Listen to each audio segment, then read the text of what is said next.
right, are you on?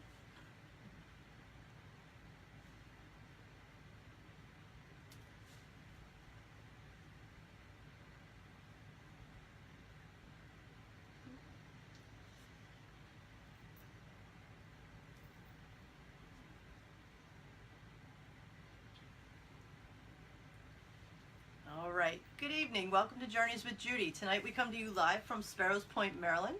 We are here with Will Halm. He is the owner of his own business called Dolphin's Heartway, where he does healing and counsel work. We'll get into more of that later. But Will and I met at an energy share that Journeys, I hosted Journeys. He and his heart partner, Mary, came, and it was interesting. I don't think we shared this with you, but Jen and I were talking earlier that morning because we knew that you two were coming. There hasn't been a huge turnout. There hadn't been a huge turnout at any of the shares, and we were like, I don't even know if we keep doing this, blah, blah, blah, blah. Then we show up, and then you two show up, and we had such an amazing time, and the connection with you and Mary was instant. And then as soon as you all left, we were like, well, absolutely, this is why we still do this. This is why just the opportunity to meet you two was enough for us to continue doing the energy shares, because it's about not about the numbers, it's about the people that you meet and the connections that you make. And for days and days after that energy share, because the three of us, we took turns working on each other, and just the impact that your energy and Mary's energy had with us lasted for weeks for me. And I know we reached out to one another and through Messenger and spoke some more. So that's how we met Will, through an energy share. And since then, I fell in love with him instantly. It didn't take me long to ask him if he'd be a guest on the show once I started doing interviews, and he agreed graciously. So here we are, ladies and gentlemen, Will. And it's a privilege to be here and be part of this. Share anything that might be helpful to any human being on the path. That's why we're here. Excellent. All right, we're going to get started. Okay. All right. Where were you born and raised? I was born in Orange Memorial Hospital, Orange, New Jersey. The family was living in Maine at that time, but my mother didn't trust Maine doctors, so she came to New Jersey, where she grew up, to give birth to me. And my brother as well. I have an older brother. But she didn't trust the Maine doctor, so she'd go back. But I spent my first 4 years or so, 4 or 5 years, in southern Maine, on the coast of Maine, in a little town called Wells Beach. I've been to Maine a few times, and it's beautiful there. It's quite a state. It's an beautiful. incredible place. So you spent about 4 years there, and then you moved to New Jersey. Grew up outside New York City, 14 miles outside New York City, a town called South Orange, the home of Seton Hall University. And it was an interesting experience.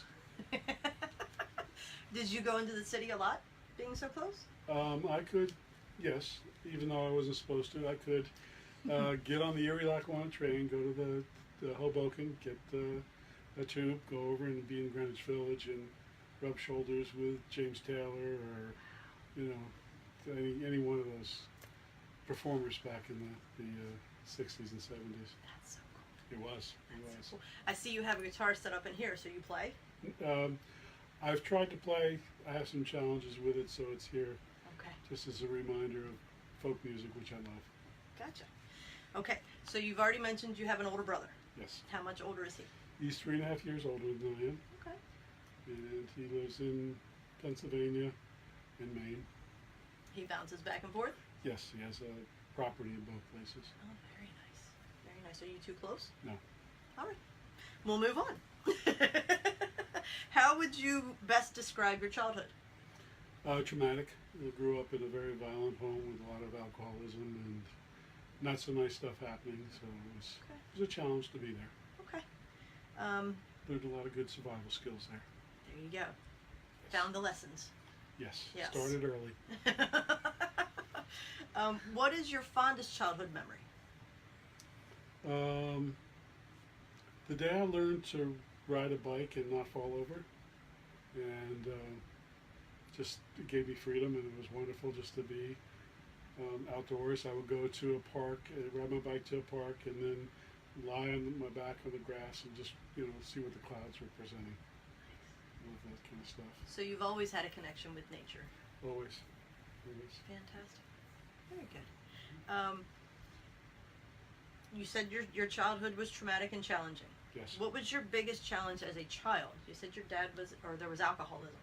I don't know that you specified who though. But Both parents. Both. Okay. So there is all forms of abuse that was present. And I was traumatized, but I was also a somewhat challenged kid with something called mixed dominance. The two sides of my brain were fighting for control. Oh wow. So I was a very challenged young man because I lacked coordination. So there's times I'd get up to hit the ball playing with neighborhood kids in baseball, and I'd bat right-handed, and then the next time I get up I'd bat left-handed. Couldn't hit the ball either way, but okay. but that was kind of things went like that. So yeah. Okay. So I had 17 concussions as a kid. Oh my goodness. I'd fall off porches, off bicycles, out of trees, run into trees. It was interesting. So at what point did you, because you move fine now, at what point did you reconcile that battle? Or did you learn coping skills? I learned to cope and Okay. not to push the envelope too far. Okay. About how old were you when you figured that out? As far Probably as 12, physically? 12, 12? 13. Okay. So did things start to improve a little bit socially at that point? No. Not at all? I was just, our family was the unspoken family in the neighborhood. Everybody could tell something was going on, but didn't talk about it and didn't talk directly to us. I was too going to much. say, the Yeah. quiet whispers. Yes. Wow. Okay. So you grew up feeling judged? Judged and feeling shame. Feeling shame? You know, Okay. could pick up on it. I was a very sensitive kid, full of a lot of anxiety as a young fellow. But also was challenged to take care of myself, so I went to work at the age of 10. First, I was going to say, what was your first job? delivering newspapers, Okay. and by the age of 12, I was doing that off the back of a truck Oh, and throwing newspapers and not breaking too many windows. wow. Okay. Nice. But then also got working in the restaurant. And by the age of 14, I was assistant manager of the restaurant and had keys to the place. Oh, wow. Because my stuff from my family had driven me to be a perfectionist. So I really learned the guy's business, and he really relied on me. So At the age of 14? at the age of 14. Wow, that's amazing. It was. Okay. I can still roll an omelet too, Oh, in a pan. Yep. nice. Yeah. Okay, so you're working at 14, managing a restaurant. What about school? I was an invisible kid in school. Did well. Didn't have to do homework. Was pretty bright. I met a teacher in 8th grade that kind of like did something with my brain just to realize that I was smart. And so school was kind of like a coast, and it's something I had to do. But yeah. Okay. Now, how long did you manage this restaurant?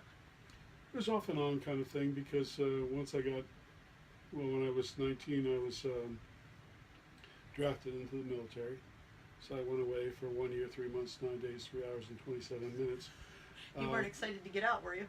They were excited to get rid of me because I was involved in an addictive process and was not a good soldier. Gotcha. What branch? Army. Army? Okay. Okay. So at 19, you went into the Army. Yes. By, I'm not good with math, but by 21, you were out. Yes. Okay. 20, but yes, it was kind of. 20. Okay. So, what happened when you got out of the Army? Well, I was in a full-blown addiction at that point, so I was trying to get my feet on the ground and just reverted back to that kind of addictive lifestyle for another 6-7 years. 6 or 7 years. Okay. So I was working in restaurants, I was traveling.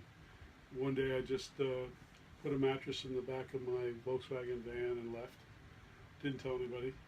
Didn't tell girlfriend, didn't tell employer. Didn't tell friend, I just left and traveled. And how long did you do that? A little more than a year. Yeah. And in that year, you didn't reach out to anyone, or did you? Eventually did. About 3 or 4 months in, I called my dad and Oh, said, wow. that long. This is where I am, yeah. Okay. Where'd you travel to in that 3 to 4 months? Went to North Carolina to see a few Army buddies, but they were already gone and overseas in Vietnam. Went up to Maine, New England, kind of toured around there. Then headed west through the middle of the country. Picked up a hitchhiker in Colorado. We became fast buddies. I had resources, he had desire. So we spent time in South Lake Tahoe and would gamble and make a fortune, lose a fortune in a day's time kind of thing. And we got tired of that life and settled with his family in Sacramento.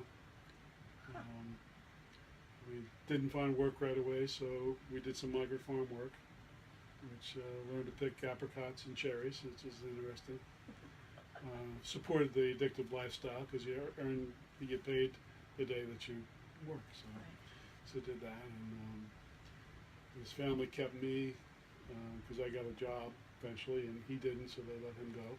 Oh, They wow. kept me as the adopted son, and yeah, I was out there for a little over a year out in California. Now, what brought you back? I had some difficulties and ended up in a VA hospital, and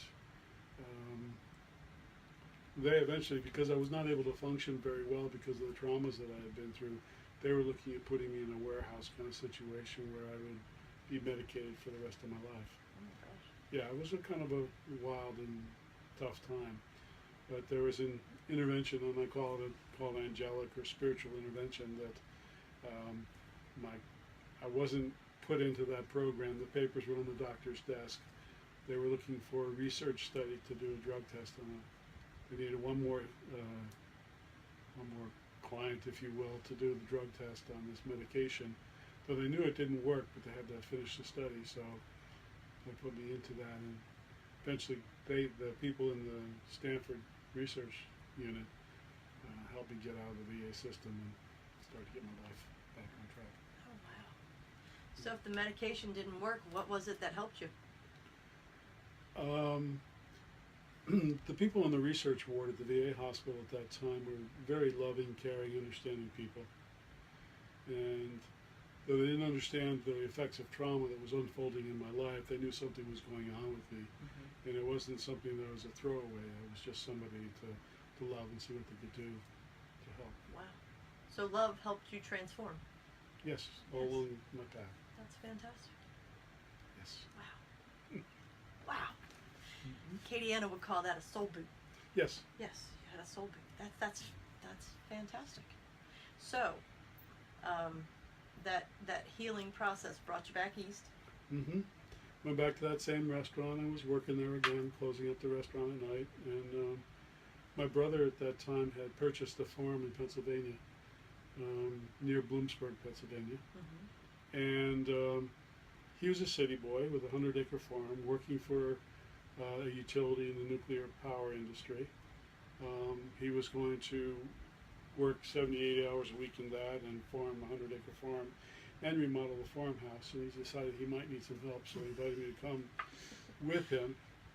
And so I moved out to Pennsylvania and, learned to move manure out of an old barn, which is a wonderful experience. And, particularly if it's 3 feet deep and very old, it's very rich. But that's also where I got sober 39 years ago. 39 years. And that's where a path started. I got clean and sober and was invited to be a volunteer at a local rehab. And that worked out pretty well because the month after I started as a volunteer, I was hired on. And when I left that facility, I was the chief counselor. Now, at that facility, did you work with kids? When I first went there, it was all ages, and then they decided that it worked best if they separated the adults from the kids, and I was part of a development staff, if you will, that created a program to help kids, because you can't just talk to kids about, cleaning up their life. You need to engage them in something. So we had a very intense program that engaged them in 2 shifts a day. They had about 16 hours of active programming. And it was there that I began to see that spirituality could change a lot of people's lives. A lot of these kids were throwaways or had such significant trauma. But if you got through to them, if you broke down the wall, wonderful things would happen. There was this young kid, his name was Danny, and he had been orphaned, adopted, orphaned again, and in foster care, and had been in all sorts of trouble. And he was not doing well in the rehab, and he was going to be sent to a detention center. And the community got together that night with some support of the evening staff, which I was part of that at that time, to create a love circle. And they just locked arms and legs, with him in the middle. And just they started saying in the most loving voices, "We love you, Danny." And he tried to bull his way out of the circle, and they wouldn't let him until he broke on the floor and broke into tears and sobs and released all the pain that was inside of him. And I understand he's still clean and has a family, and it's many years later. But got to see that the power of love, the power of people's souls in action, not just book learning, but really, heart interest in people made a difference. I was a teacher for 24 years, Mm-hmm. and I spent 13 years at a high school, Uh-huh. and kids going through a lot of different things. Mhm. And the biggest thing was to earn their trust Mm-hmm. and just let them know that you genuinely care. It's amazing the power of love. Well, those kids, then there were probably about 16,000 of them who went through there while I worked there. Were the greatest teachers I've ever had. Because with teenagers that are in trouble, they will test you to see if you're authentic. Yes, If absolutely. you're not authentic, they eat you up. Mhm. So we learned to be very authentic and very real, and great things happened. Kids were staying clean and sober, way above the adult statistics. For like they had something like 51% of the kids were clean and sober after a year of coming out of the rehab, and there were kids holding car washes and bake sales to send their friends to treatment. That's amazing. Just That's amazing. Wow. still touches me. Absolutely. And how long were you there? 8 years, 8 years. And how many kids? probably about 16,000. 16,000. Wow. That's fantastic. So, why did you leave? I was chief counselor, but I was also team leader. I was also, frontline doing therapy and running groups and giving lectures. And I was kind of like worn out. Burnt out. I was a little crisp around the edges. And I could see that most of the kids came from places where their families needed help, their families needed attention. And I went to work at a place called the Karen Foundation and got involved in a family program there, which was using experiential therapies to help family members deal with the impact of alcoholism and addiction and chronic illnesses. Oh, okay. And very intense program. I was there for 11 years. 11 years. Ran 472 groups, 5-day groups of doing psychodrama experiential therapies with them. Wow. And that's where I began to pursue things that were of interest to me to be helpful beyond the traditional kind of counseling things. I began to learn things like energy healing, shamanism, crystals. There are other beings in the room, so to speak. I remember having an intern that had the gift of sight, and she was saying, "Oh, there's these golden balls in the room. It must be the angels." That's awesome. It was very much so. Now, around what year would you say you started that? That was in 1988. 1988. That's the same time I fell in love with crystals. I went to this little health fair at a chiropractor's office, and there's some woman with a kind of like a lawn chair and a bag full of crystals, and she was doing layouts, and so I'll try that. And I lay down on this lawn chair, and she put the crystals on, and I got my galactic passport stamp that day, and just You've been traveling ever since. Traveling ever since and collecting crystals. Yes, there's an awful lot of crystals in this room. Yes. The energy in this room is off the hook. It is amazing. When I first walked in, my heart was vibrating. That's fantastic. So 1988, you started your spiritual journey. Well, it was earlier than that when I was still working in the adolescent place where I came across a book called Keys to Higher Consciousness, Okay. which I think the author's name was Ken Keyes. And it came into my possession. I'm not sure how. I was maybe at a bookstore and just fell off the shelf, but it started to satisfy and whet an appetite at the same time for things other than traditional. So I pursued that for a while as part of like a prayer group for a while, which was a non-denominational prayer group. We get together, everybody had different gifts. Mm-hmm. And I knew there was a lot more from that experience because a Methodist minister came to our prayer group. He was diagnosed with cancer. He was 43 years old. He had 3 children. He said his time wasn't up and he didn't want to die. And so could we help him? So in the group, we prayed with him and did the different gifts that we have.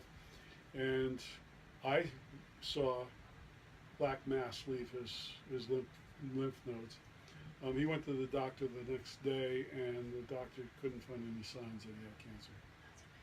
So that also lit the fire. Solidified it for Yeah, you. yeah. This stuff is real. This stuff very real. Very real. Yes. And when was that? That was in 1984, 1985. somewhere Okay. there. All right. So you've been at this a long time. It seems like just a few minutes, really. Yeah. There's an expansive timelessness to that kind of work. To working with people with energy, with shamanism, with body work, with anything. It's like you go into this surplus reality where anything can happen. Mm. It does happen. Limitless. Okay. So you're working with those people over on the West Coast. They help you. They see something in you. Mm-hmm. They extend tons of love. Yes. You then decide that you're worthy. Well, I think at the lowest point of my life, I had full despair.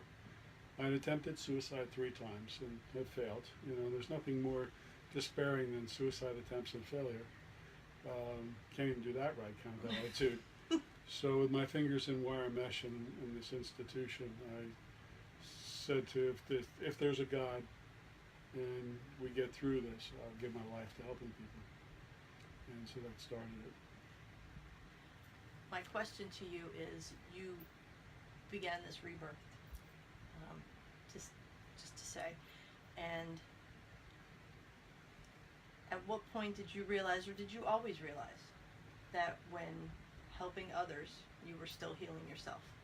Because I think a lot of any energy practitioners get lost in the fact of healing others and helping others, and forget that they have to continue working on their own healing. I was told very early on when I was still at the adolescent rehab, before you even went to the adolescent rehab, that if you don't take care of yourself, if you don't work on your issues, you burn out. Okay. And so I've always pursued things to take care of me, and my path has always been, receive something so I can give something.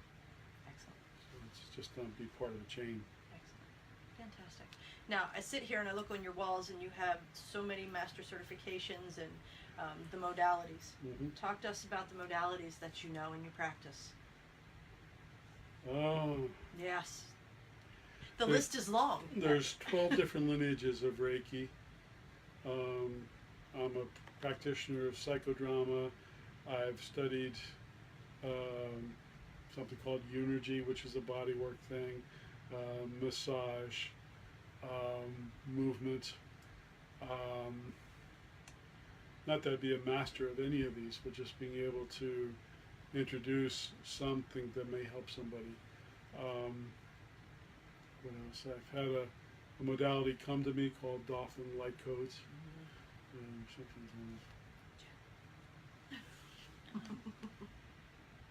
Thank you. Dolphin Light Codes. Yes. Talk to me about that. Well, one of the modalities that I learned was something called integrated imagery, and that was through John Amoroso at Atlantic University, attached to ARE in Virginia Beach. Okay, now we have a lot of new people. Can you explain what that is? Okay. Edgar Casey was a psychic person who was a photographer in Kentucky and would go into trance-like state, and when he was in translate state, they would take a pad of paper and write down what he said, because he would come up with remedies for people's illnesses and life issues that they're things that are still practiced today. And he started this place in Virginia Beach, I believe it was before World War II, called ARE, Association for Research and Enlightenment. And it also started a university called Atlantic University for teaching people about metaphysical things. Okay. So at this place, there was this man, John Amoroso, who had developed something called integrated imagery, which is basically past life regression work with a little tweak of psychology. Okay. And he had a training program for that, and I did the 3 levels of that, and found wonderful things, and found out that I had many different interesting lifetimes, from Indian chief to being in Lemuria and Atlantis and those kind of places. A little bit beyond belief sometimes, but it was very much, it was there. After I completed his program, I was asked to stay on as an assistant and come help in the process. When there are odd numbers of people attending, they would need somebody to step in to be a subject for the people practicing and learning. Well, when that experience went on, I found that I had a lifetime as a dolphin. Now, previous to that kind of experience, I'd always been attracted to dolphin when I was at Cape May, New Jersey. When I was attuned to Reiki, I would send Reiki out to the dolphin. They would come in. They always seemed to respond to me when I was, paying attention. Right. So back to, Virginia Beach, this person led me on a regression where I went back and was a dolphin in a pod of 9. And their great accomplishment was to steer this ocean-going canoe. They were off course. And as a pod, we helped them find their way. When I left that experience of that lifetime, my soul left the dolphin and traveled up to the constellation Sirius. Now, prior to this experience in this lifetime, anytime I was around the ocean and had those peachy pink colors of sunrise and sunset, I would want to cry, and the voice inside of me would say, I want to go home. But with this lifetime as a dolphin, and I left that body, went back to Sirius, went to some place where there were those colors, and I knew it to be home. And so I stopped feeling that in this lifetime when I was around those colors at sunset. So I had that experience, and it was quite wonderful. There was a woman at another training, next series of trainings I was involved with there at ARE, who wanted to be an animal communicator, and she wanted to clear anything from past lives that was in the way of becoming an animal communicator. Well, she was away from the group, if you will, a lot. She didn't really engage the group, but she had a couple profound experiences. And the last day of the training, there were 3 different pods of dolphins out off the beach there. And she went out and swam with them for about 45 minutes, and they communicated with her. And she came back a different person. She had messages for a lot of people, but she pointed her finger at me and said, the dolphins want you to live with your heart wide open. It's Dolphin's Heart Way. So that's where that name came from. Now, I've been married a number of times, and one of my marriages was to a body worker who was channeling energy for somebody, and the best she could describe the energy that she was channeling for this person was dolphin-like. At the end of the session for this person, she got the message that she was to give this energy to me. So, I don't know, a while longer later than that, I got on her table, she did a chakra clearing, and then introduced this energy. And I spent, as best I could tell, about an hour and a half in this energy on this massage table. Little did I know that after 5 minutes she left the room because it was too much for her. Later meditations about that experience told me there was dolphin-like codes, and that I could activate people with them to assist their ascension journey, to raise their vibration, to help them get in touch with bliss and joy. And so I've been doing that. I think I've probably activated somewhere between 50 and 60 people. That's awesome. I'm going to have a couple healing circles in the near future. Yes, and if you're interested in one of those healing circles, Jen will post information about Will's Facebook page. He has all the information about upcoming events there. So, how long have you been practicing the dolphin healing? Dolphin's heart way? 6, 8 years, 7 years. Is it like, I mean, I'm an energy practitioner. Is it something like an energy session? Is it? Yeah, well, the way it's currently done is in a circle, and each person gets an activation, and they usually get information that comes through me for their particular situation. Okay, so do some so it's not an meditations. individual one-on-one type thing. It can be that way. Oh, it can be. Yeah. You Okay. can just like ask for the energy and share it with the person. Oh wow. Okay. It's also something that's done long distance. I did it over the phone with a woman who had 20 years previously swam with the dolphins, and she said, "I was right back there swimming with the dolphins while you were doing this activation." Wow. Yeah, it was kind of profound. Wow. Hmm. That's amazing. So, So, again, back to the modalities, because you have a hand in many different ones. mhm. I don't want to say favorite, but do you have certain modalities that you favor more than others only because they work best with you? Well, any of the energy healing systems are powerful. I'm currently involved in the Seraphim Blueprint healing system, and that's an incredible experience with working with the Seraph and 11 waveforms of energy that are self-healing, helping to heal others, but also a lot of it is about personal consciousness evolution, just transforming from the inside out. It's all about healing, and It's it's all all about about healing healing. yourself first. So, can I pick a favorite? That's one. Psychodrama's another one. Reiki's another one. It's kind of like what comes out of the toolbox at any given time that helps somebody. Right. Because again, my sole purpose is to hold sacred space for somebody to step into the best of themselves. That's what I'm fantastic. here to do. That's fantastic. So there are some beliefs that, Reiki is to be used here, this is to be used there. What you're saying is you have it all in your toolbox, and it's whatever's for the highest good of your client, you'll pull that tool out and use it. Right. There's usually some intuitive guidance that comes. Right. Okay. Great. Because that's how I see it. That's why I call myself an energy practitioner and don't focus so much on being a Reiki master or angelic light weaving master. It's whatever tool the client needs. Mm-hmm. That's what comes out. And it's intuition. I just open myself up and let them use me Mm-hmm. as a tool, as a healing tool. One of my greatest joys in all that I do is something called psychodrama, in which we're utilizing a group process in which people enact someone's issue. I've done this for a long time, and what it provides us a very safe and sacred space for a person to process something that's happened to them, the emotions, and come out the other side with new skills and tools to live their life differently.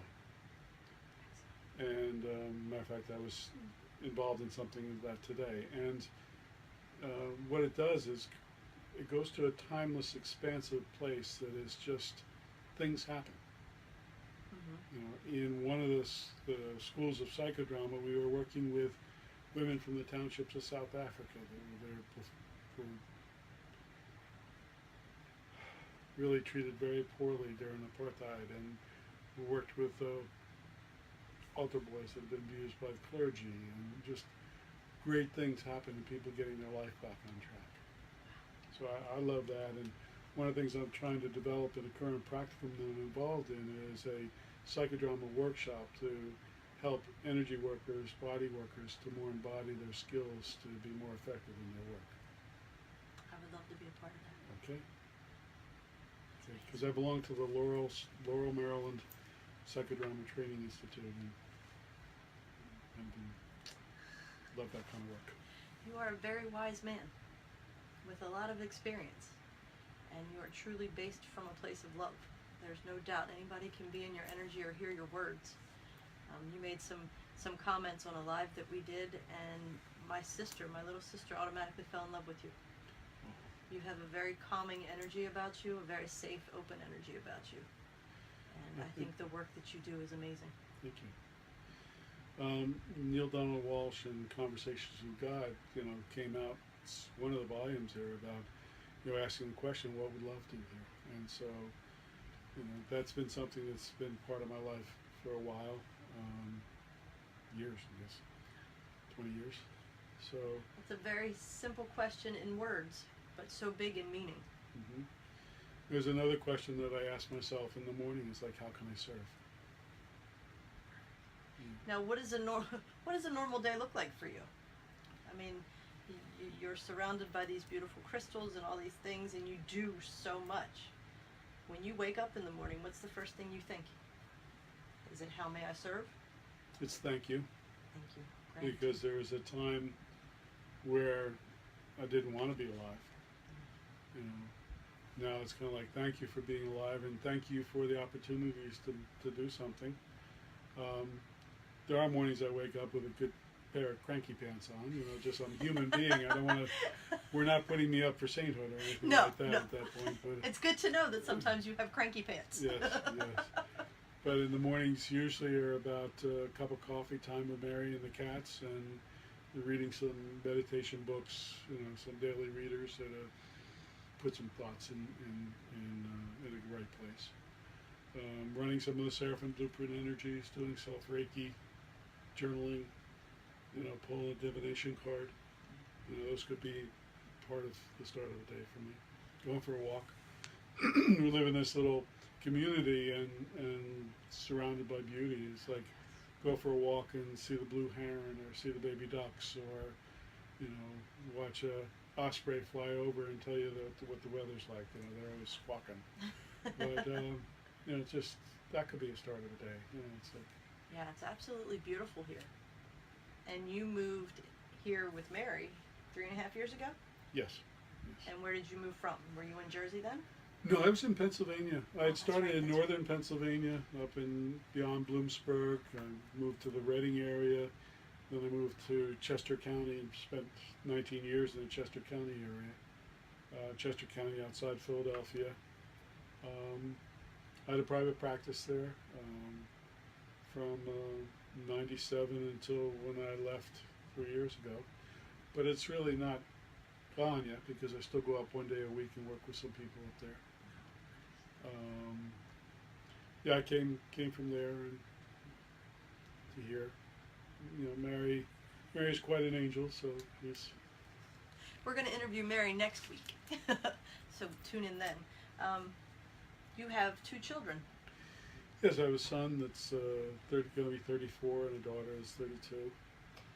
Now, were you open and honest with them about your struggles with addiction? With addiction and with the traumas that I went through, yes. Excellent. Yes. How did they feel about the spiritual man you are? Have they always been open and accepting? Yes and no. Okay. At times it's been, oh, that's Dad's stuff.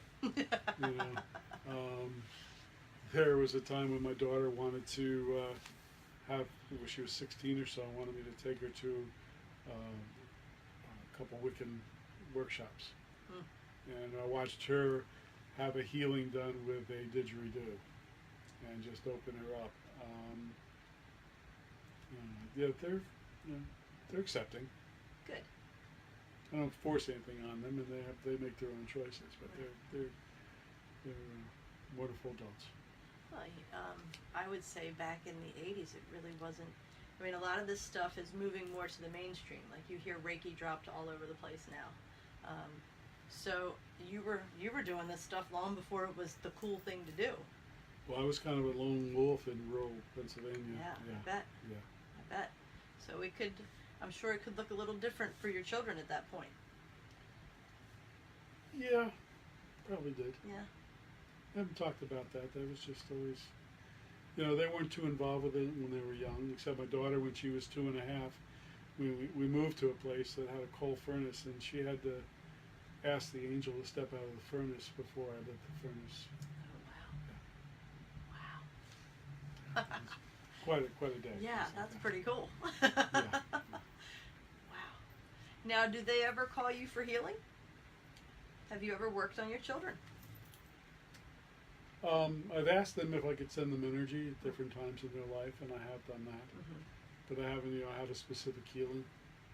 Okay. Because of things in our life with their mother, there are times that the relationships were a little bit distant. Okay. It's come around more so in the last few years. Good. Very good. I know with my daughter, when she was younger and I first got into this and started figuring out a bunch of things, I introduced things to her as well. She's Reiki 1 attuned, she's Reiki 2 attuned, was very into it, and then hit, I don't know, about 10, and was like, I'm not real sure. She called it mom stuff. Don't get all Reiki on me, is what she would say. And I never didn't force anything on her either. Mm-hmm. But this in the past year and a half, she's been suffering really bad migraines.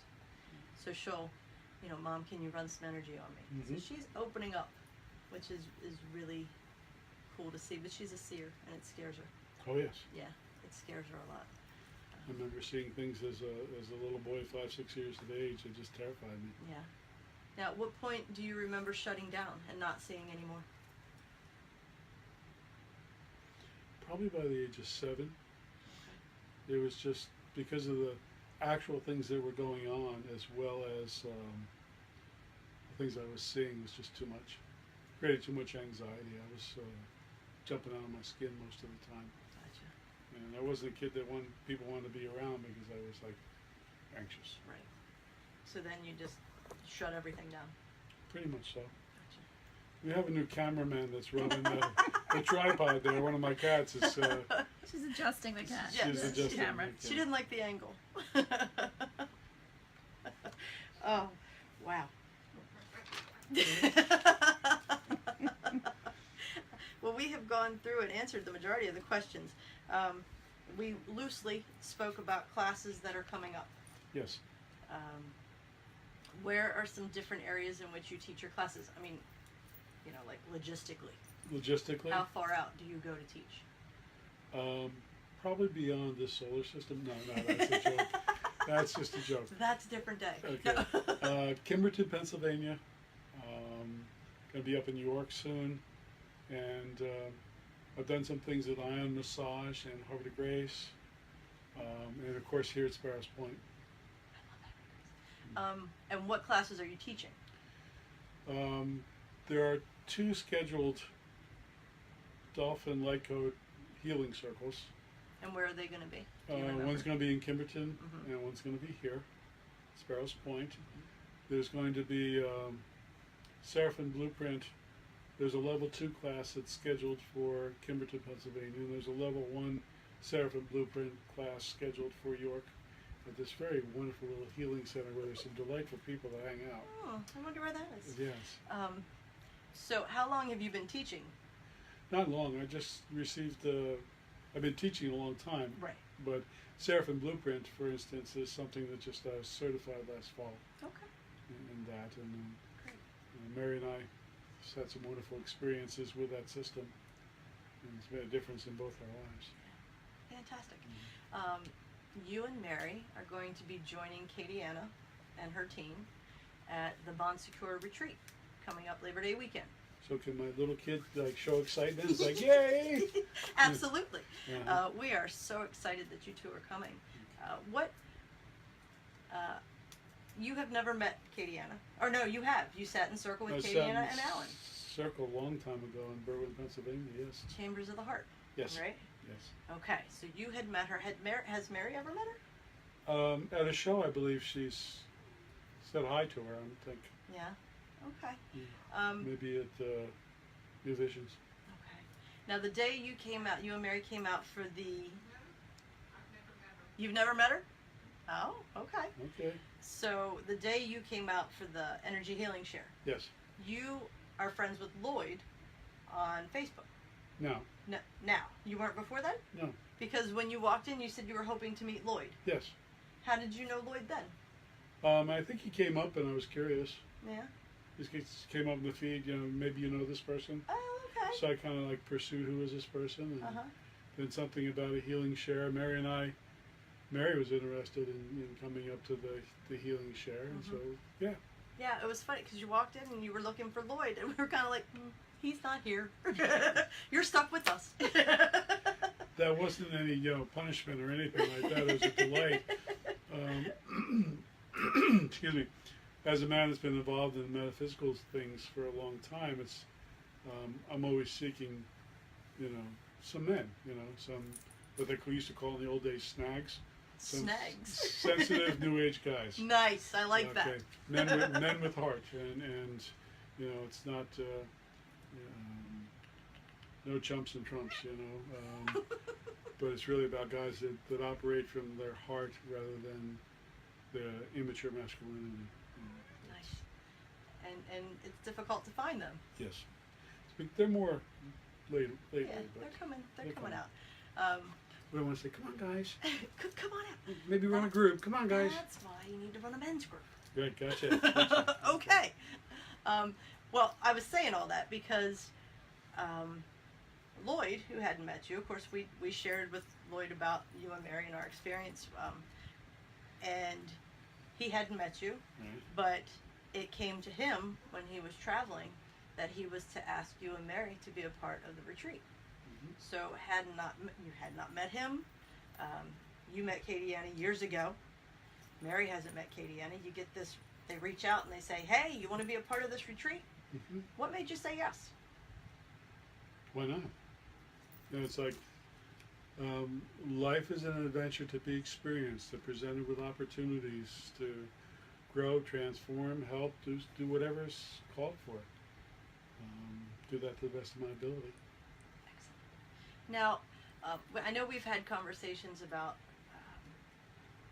there are people in the metaphysical field that don't necessarily come from a place of love, come from their heart. I, luckily, have not experienced much of that. When you and Mary walked through the door, like I said, it was almost an instant connection. So when I found out you all were a part of our team doing this retreat, I was overjoyed. Overjoyed because I felt like you're a part of our tribe, and that's what this show is all about. It's just finding people that are on this journey and on this path, because the bottom line is it's all about love and unconditional love. My tagline for my business is where judgment ends and love begins. Yes. And that's what I want to show the people is there's a lot of different ways to get to the heart. You can it looks different, you can use different terminology, but the bottom line is about love, and first and foremost it's about loving yourself. Love yourself enough to go out and look for things that are going to help you. Look for people that are going to build you up and see the real you. Kitty's digging it. She's surfing on the energy. She does that all the time. Yeah. It's like an experience in my life was I was introduced to a series of books called the Telos books. Okay, and the books are about what happened to the Lemurian culture when the continent went down, and that they traveled to the fifth dimension and basically go into Mount Shasta, into the Hollow Earth. And we studied, a group of people studied the 3 books, and then the 7 Sacred Flames book. And as a group, there were 9 of us that went to Mount Shasta, and were out there and met some fifth dimensional beings and had some profound experiences. And then it's like, why not? Find your tribe. There's been different tribes along the way. It's part of my life is, find a tribe, and then things kind of can change or fall apart, or different things happen, and then you go to your next place. And each experience is an opportunity to learn. Each person you meet to learn, presents. love, and serve. To learn, love, and serve. Yep. Amen. Amen to that. All right.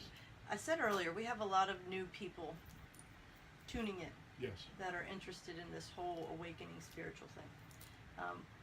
What were some best words of advice that were given to you when you started on this path? Or books that you read, things that helped you move along?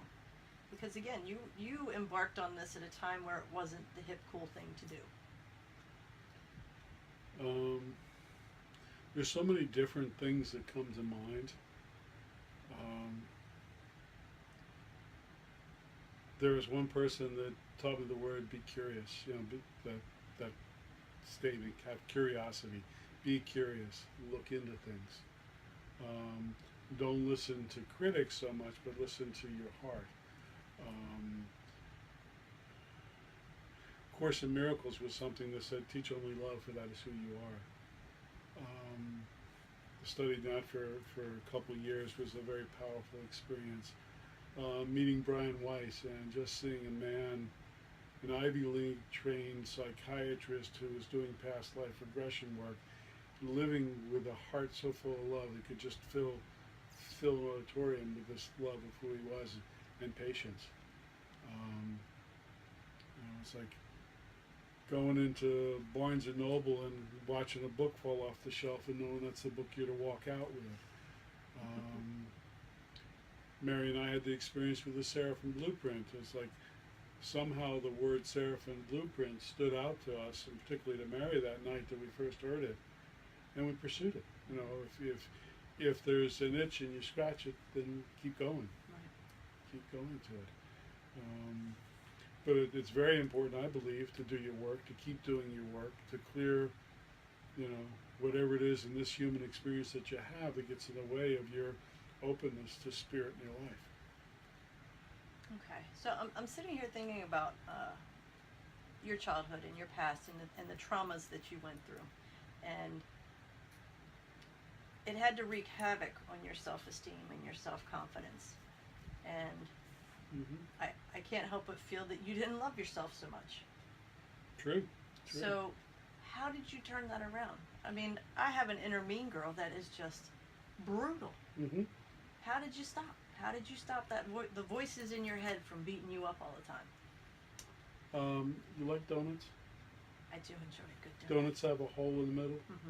You accept the hole as well as a donut. So there's so many ways to look at this, but it's the programming that was given to me from 6 weeks of age on was an important part of the setting up the lessons that I would learn throughout my life. Okay. So I had an incredible inner critic myself. And so I learned to do some inner family systems work where it was very much about making friends with your inner critic, seeing what its original purpose was, and then giving it that job to do now in a different way. My inner critic was trying to save me from getting beaten. If I was the best little boy in the whole world, then I wouldn't catch the violence or the sexual abuse or anything else that was going on. So as a little kid saved my life. As I got further along in life, that inner critic was so powerful, it was disarming.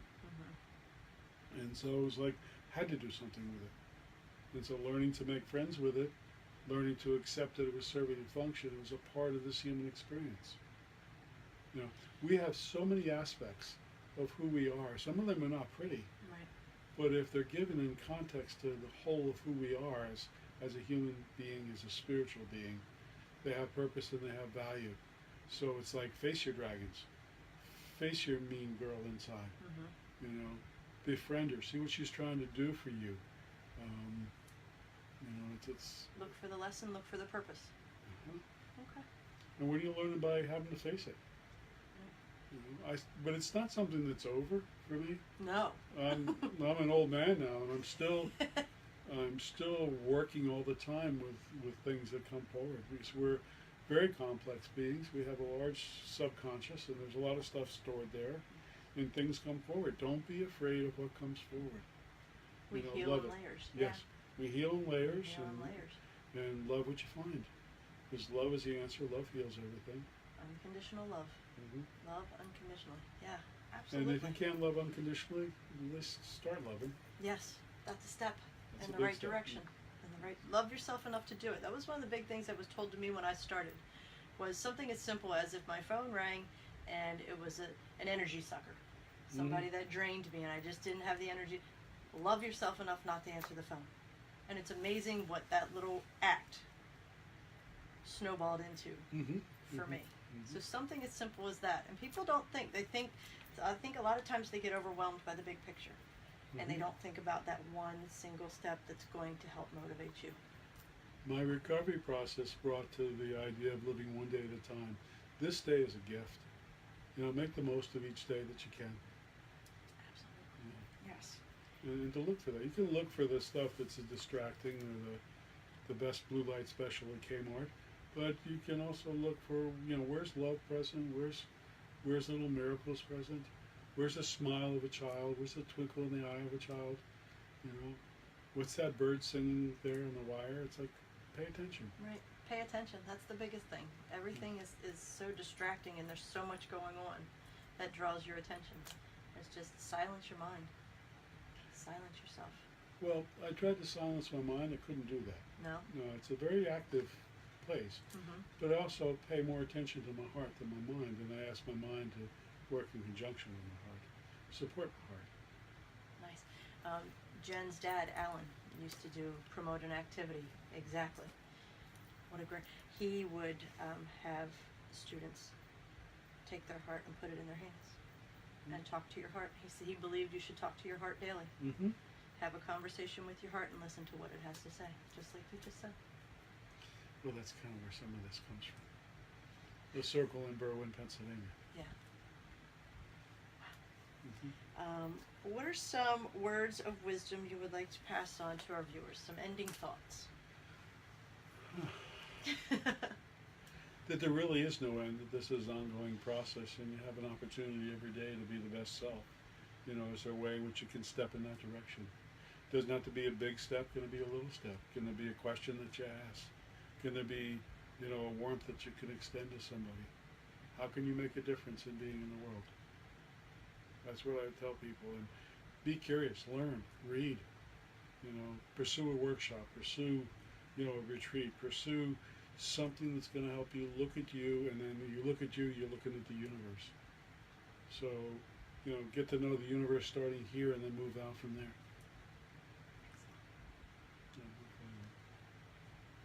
I love that. Wow. Pretty deep. Do we have anything in comments from Facebook? Any questions? No questions. No? Okay. Lots of love. Mm-hmm. That's what we bring here. Lots of love. Mm-hmm. Lots of love. So I want to thank you, Will. Please check out Will's pages on Facebook. Check out his events that he has coming up, and I look forward to working with you next weekend. You and Mary. Yes. Peter Jarvis says, thanks for sharing. Love. Now there's the galactic shaman. I'll tell you. We hope to interview Peter Jarvis at some point too, coming up soon. But next week we will be back live in Sparrows Point at 8 o'clock with Mary. We're not leaving. Oh, we're not. Yeah, we're just gonna stay here and live on the back deck by the water. It's beautiful. Oh my gosh, it's beautiful. Mm-hmm. So, thank you all for tuning in. We are Divine Collaboration, and we'll see you next week. Have a great one. Don't forget to be awesome. Thank you, everybody. Bye bye.